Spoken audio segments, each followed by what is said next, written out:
और चलिए अब आपको खबर बताते हैं नीट पेपर को लेकर, जहां पर प्रिंसिपल को गिरफ्तार कर लिया गया है। वाइस प्रिंसिपल की गिरफ्तारी की भी खबर सामने आ रही है। दरअसल ओएसिस स्कूल, वो स्कूल जहां पर प्रिंसिपल को इसलिए गिरफ्तार किया गया क्योंकि शक है कि जो सील थी एग्जाम की वो पहले ही खोल दी गई और तमाम जो शक है वो खड़े होते दिखाई दे रहे हैं। लेकिन ग्राफिक्स के जरिए आपको और जानकारी दे देते हैं। महिमा, बिल्कुल, देखिए लगातार इस पूरे मामले को लेकर जांच पड़ताल जारी है और प्रिंसिपल गिरफ्तार। और देखिए यहाँ पर अब सबसे पहले बड़ी खबर आपको बताते हैं, 3 परीक्षाओं की डेट सामने आ चुकी है। यूजीसी नेट समेत 3 परीक्षाओं की नई डेट जो है वो जारी हो चुकी है।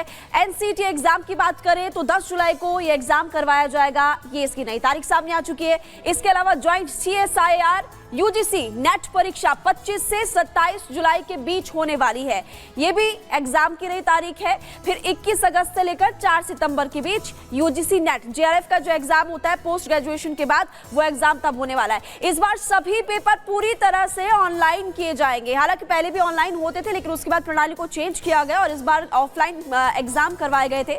और अब देखिए लगातार आपको बता रहे हैं कि इस बार एग्जाम का पैटर्न फिर से बदला जा चुका है। इस पूरे मामले को लेकर हमने आपके लिए एक रिपोर्ट तैयार किया, आप उस रिपोर्ट को देखिए।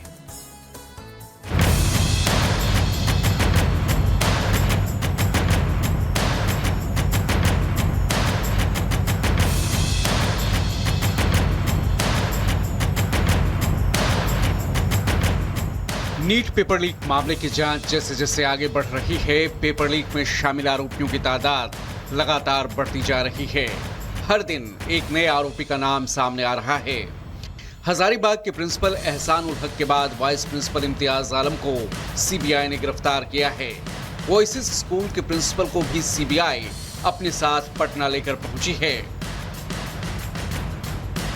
इम्तियाज आलम भी स्कूल के वाइस प्रिंसिपल के साथ साथ सेंटर कोऑर्डिनेटर था। वैसे एहसान उल हक ने अपनी पूछताछ में पेपर लीक से इनकार किया है, लेकिन सीबीआई एहसान उल हक के कॉल रिकॉर्ड्स की जांच कर रही है। हालांकि सीबीआई ने कुरियर कंपनी के लोगों से पूछताछ नहीं की है।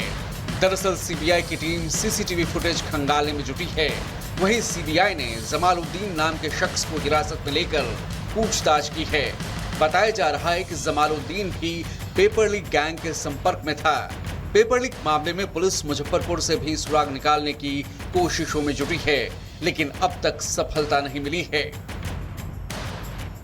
जो भी हम लोग के पास में फ़ोन नंबर्स वगैरह हैं, हम लोग सारे उसकी जो CDR वगैरह है या फिर टेक्निकल एविडेंस हम लोग इसमें कर रहे हैं। सेकेंडली उसकी फैमिली का क्या रोल था राज पांडे की, उस पर हम लोग काम कर रहे हैं, क्योंकि पैसा तो अल्टीमेटली फैमिली ने ही दिया होगा, तो उसकी फैमिली पे भी हम लोग काम कर रहे हैं कि फादर का क्या रोल रहा है। थर्डली हम लोग उसकी वारंट वगैरह निकल करके और इस सॉल्वर गैंग में और कितने लोग रहे होंगे हुक्माराम के अलावा, क्योंकि हुक्माराम रहने वाला है जोधपुर का, ये लड़का रहने वाला है प्रयागराज का, तो कौन इनके बीच में मीडिएटर था जिसने दोनों को मिलाया, उस पर हम लोग अभी काम कर रहे हैं। सीबीआई की गिरफ्त में आ चुके ओएसिस स्कूल के प्रिंसिपल डॉक्टर एहसान से पहले भी हमारी टीम ने बात की थी। इस दौरान एहसान उल हक ने बड़ी ही चतुराई से पूरे मामले को डाइवर्ट किया था। बातचीत के दौरान उन्होंने पेपर सेंटर तक पहुंचने की पूरी कहानी बताई थी और कहा था कि आखिर कैसे पेपर को लाने और ले जाने में लापरवाही बरती गई। कोई भी क्वेश्चन पेपर आता है, हम लोग को जहाँ तक जानकारी थी कि वो बैंक जाता है, ठीक है। इस बार हम लोग को पहली बार ऐसी जानकारी मिली है कि वो जो क्वेश्चन पेपर्स आया वो कुरियर ऑफिस पे डंप किया गया। जब EOU के ऑफिसर्स ने कहा हम आपका कैमरा दिखाना चाहते हैं, तो उन्होंने कैमरा दिखाया। कैमरा में दिखाया गया कि गाड़ी आई और उसे डंप कर दिया उस कुरियर ऑफिस के गेट पे ही। वो गाड़ी आपने भी देखी होगी? नहीं, वो आधा शटर लगा हुआ था, जिस दिन आया था आधा शटर लगा हुआ था और 2 लोग अंदर में बैठे हुए थे, तो गाड़ी दिख नहीं रही है। हाँ, कुछ लोग आ रहे हैं जा रहे हैं वो दिख रही है, और क्वेश्चन पैकेट्स तो दिख रही थी।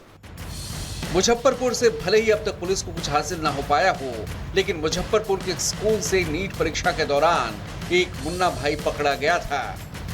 पकड़े गए शख्स का नाम हुक्माराम था, जो जोधपुर एम्स का छात्र है और जो राज पांडे नाम के छात्र की जगह एग्जाम में शामिल हुआ था। परीक्षा देने के एवज में हुक्माराम को 4 लाख रुपए मिले थे। नीट वाले मामले में हम लोगों ने FIR रजिस्टर करने के बाद में दोनों अभियुक्तों की राज पांडे और हुक्माराम दोनों की गिरफ्तारी के लिए नामपत्र सत्यापन के लिए हम लोगों ने टीम दूसरे राज्यों में भेजी हुई है और दोनों का सत्यापन भी हुआ है। जैसा कि FIR में भी है कि राज पांडे इलाहाबाद क्या रहने वाला है उसका भी हम लोगों को सत्यापन किया है। हुक्माराम जो जोधपुर एम्स में 3rd ईयर का स्टूडेंट है, उसका भी सत्यापन हुआ है। वो बाड़मेर का रहने वाला है और वो जब से घटना हुई है तब से भागा हुआ है। राज पांडे की जगह पेपर देने वाला शख्स हुक्माराम फिलहाल फरार है, लेकिन पुलिस स्कूल के तत्कालीन प्रिंसिपल और हुक्माराम के खिलाफ FIR दर्ज करने में जुटी है। नीट पेपर लीक मामले में अब तक कई गिरफ्तारियां हो चुकी हैं, लेकिन अब तक पेपर लीक गैंग के सरगना तक उसके हाथ नहीं पहुंच पाए हैं। नीट पेपर लीक मामले के तार झालावाड़ के मेडिकल कॉलेज से भी जुड़ गए हैं। पैसे लेकर डमी कैंडिडेट बनने के आरोप में दिल्ली और मुंबई की पुलिस टीम ने झालावाड़ मेडिकल कॉलेज के कई छात्रों को गिरफ्तार किया है। 2 छात्र अभी भी पुलिस कस्टडी में हैं, जिनसे पूछताछ चल रही है। इधर नीट पर सियासी संग्राम भी जारी है। संसद के दोनों सदनों में शुक्रवार को विपक्षों ने जमकर नारेबाजी की।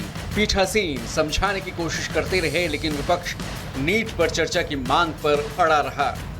नीट पर राष्ट्रपति द्रौपदी मुर्मू भी कह चुकी हैं कि जो भी दोषी होगा उसके खिलाफ कार्रवाई जरूर होगी, लेकिन विपक्ष सड़क से लेकर संसद तक हंगामा कर रहा है। Bureau report, Republic Bharat.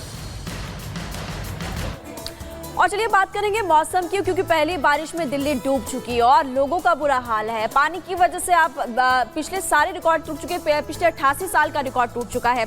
देखिए, पूरे मानसून में दिल्ली में 800 मिलीमीटर के आसपास बारिश होती है, लेकिन इस बार शुरुआती मौसम में हम देख रहे हैं कि 288 मिलीमीटर की बारिश हो गई है।